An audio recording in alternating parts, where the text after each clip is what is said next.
వైఎస్ఆర్ జిల్లా పులివెందులలో కూటమి నేతలు అరాచకం సృష్టించారు. సంక్రాంతి సందడిలో రాత్రికి రాత్రే అక్రమంగా బైరైటీస్ తరలించారు. అక్రమ క్వారీల్లో తీసిన బైరైటీస్తో పాటు ఇతరుల స్టాక్ను కూడా కూటమి నేతలు తరలించారు. వేములలో వేలంలో బైరైటీస్ను టిఫిన్ అనే కంపెనీ కొనుగోలు చేసింది. 5,000 టన్నుల బైరైటీస్ను అక్రమంగా తరలించారు పచ్చపార్టీ నేతలు. తరలించిన స్టాక్ విలువ 15 కోట్ల వరకు ఉంటుందని అంచనా వేస్తున్నారు కంపెనీ ప్రతినిధులు. పోలీసులకు చెప్పినా పట్టించుకోవటం లేదని ఆవేదన వ్యక్తం చేస్తున్నారు. ఇదే అంశంపై సమాచారాన్ని మా ప్రతినిధి శ్రీనివాస్ అందిస్తారు. శ్రీనివాస్, బాధితులు పోలీస్ కంప్లైంట్ చేసినా పోలీసులు ఎందుకు రెస్పాండ్ అవడం లేదు?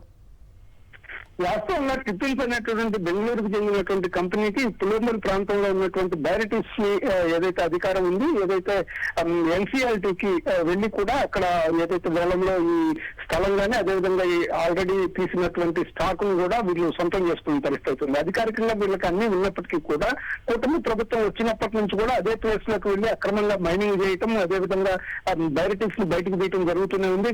దాదాపుగా కొంతకాలంగా ప్రభుత్వం వచ్చినప్పటి నుంచి కూడా పలు దఫాలు ఇప్పటికీ 10 సార్లకు పైగా కంపెనీ ప్రతినిధులు ఏదైతే పోలీసులకు కానీ జిల్లా అధికారులకు కానీ మైనింగ్ డిపార్ట్మెంట్ కి అందరికీ కూడా ఫిర్యాదులు చేసినప్పటికీ కూడా వాళ్ళు పట్టించుకోవడం లేదనేది చెప్తున్నటువంటి నేపథ్యం అవుతుంది. మొత్తం మీద జరుగుతున్నటువంటి పరిణామం నిన్న రాత్రి అందరూ కూడా సంక్రాంతి సంబరాల వేడుకలో ఉన్న నేపథ్యంలో ఈ మొత్తం ఏదైతే టిఫిన్స్ కంపెనీకి సంబంధించినటువంటి స్టాక్ కానీ వీళ్ళు అక్రమంగా ఏదైతే మైనింగ్ చేసి తవ్వినటువంటి స్టాక్ మొత్తాన్ని కూడా దాదాపు 5,000 టన్నుల బైరైటీస్ ని రాత్రికి రాత్రి ఒక 35 టిప్పర్లను పెట్టి తీసుకెళ్లినటువంటి పరిస్థితి ఉంది. ఆ టిప్పర్ యజమానికి కూడా కంకర్ ని తోలాలి అని చెప్పేసి తీసుకెళ్లారు. ఆ డ్రైవర్లని తీసుకెళ్లిన తర్వాత అక్కడి నుంచి బైరైటీస్ ని కడప అదేవిధంగా ఇతర ప్రాంతాలకు కూడా తరలించారని చెప్పి టిప్పర్ డ్రైవర్లు కూడా ఇప్పుడు బయటకు వచ్చి చెప్తున్న పరిస్థితి తమతో అక్రమంగా ఈ విధంగా రవాణా చేయించారని కూడా చెప్తున్న పరిస్థితి ఉంది.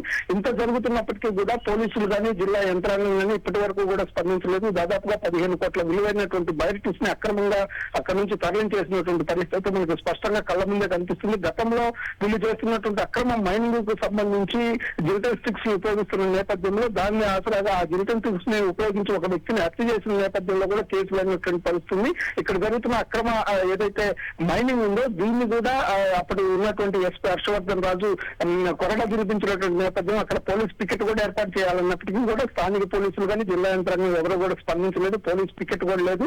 ఈ నేపథ్యంలోనే పోలీసులు అండతోనే ఏదైతే అధికార పార్టీకి సంబంధించినటువంటి తెలుగుదేశం పార్టీ నాయకులు ఈ విధంగా రాత్రికి రాత్రి 5,000 టన్నుల బైరైటీస్ ని ఉన్న పలంగా రాత్రి 10 గంటలకు స్టార్ట్ చేసి దాదాపు తెల్లవారుజాము 4 గంటలలోపు మొత్తం కూడా క్లియర్ చేసినటువంటి పరిస్థితి మనకు స్పష్టంగా కనిపిస్తుంది. ఇప్పటి వరకు కూడా ఒక అధికారి కూడా జిల్లాకు సంబంధించి ఈ అక్రమంగా ఇట్లా తరలించినప్పటికీ వేరే వాళ్ళ సొత్తును కూడా వేరే వాళ్ళ స్టాక్ ను కూడా వీళ్ళు తీసుకెళ్లినప్పటికీ కూడా ఇంతవరకు స్పందించినటువంటి పరిస్థితి కనిపించడం లేదు.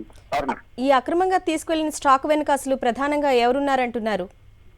తెలుగుదేశం పార్టీకి సంబంధించినటువంటి స్థానిక నాయకులు కీలకంగా ఉన్నారనేది గతంలో పలుమార్లు కూడా ఫిర్యాదులు చేసినటువంటి పరిస్థితి ఉంది. పులివెందుల నియోజకవర్గం వేముల మండలంలో ఒక కీలక నాయకుడు ఉన్నారు. ఆయన ఏదైతే దౌర్జన్యంతో ఈ విధంగా అక్కడ ఆక్రమించుకోవడం కానీ వేరే వాళ్ళ ప్లేస్ ఏదైతే టిఫిన్స్ కంపెనీకి సంబంధించినటువంటి ప్లేస్ కానీ ఆ స్టాక్ ను కానీ తీసుకోవడంతో పాటు వాళ్ళ ప్లేస్ లోకి వెళ్లి ఇతర అక్రమంగా మైనింగ్ చేయటం కానీ దాదాగిరి చేస్తున్నటువంటి పరిస్థితుల్లో బయట వాళ్ళు ఏదైతే కంపెనీ వాళ్ళు కూడా అక్కడికి వెళ్ళలేనటువంటి పరిస్థితి ఒక భయానక వాతావరణాన్ని సృష్టించినటువంటి నేపథ్యం అయితే స్పష్టంగా కనిపిస్తుంది.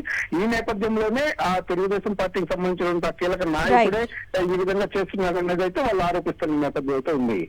Okay Srinivas, thank you.